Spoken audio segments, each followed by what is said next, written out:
Hey guys, welcome back to my channel. So today I'm going to create this look where I've done this pink lips and pink eyeshadow.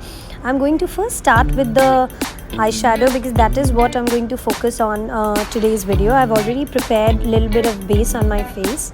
I'm taking this really light peach color eyeshadow and applying it for creating a base on my eyelids, and then I'm going with a little darker color to go in the crease line.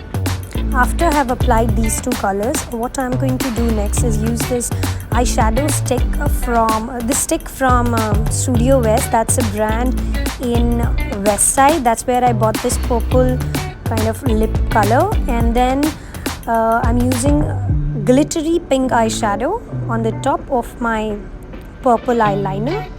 As you can see, it's giving a little bit of shine, a little bit of purple color is what I like. Why I decided to go into this purple color is because lately I have been obsessed with trying different eyeshadow colors on my eyes, and I'm just loving this pink and purple vibe.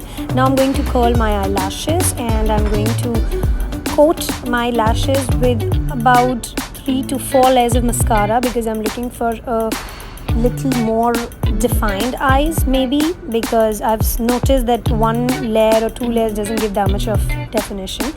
Next up, I'm going with an eyeliner and creating a little bit of winged eye, not too bold.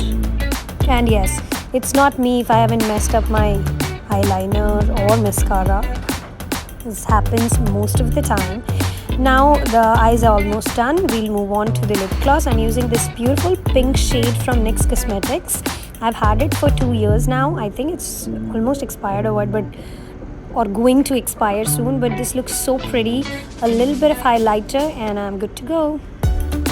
Do like this video, share it and comment and tell me how you loved it. Bye.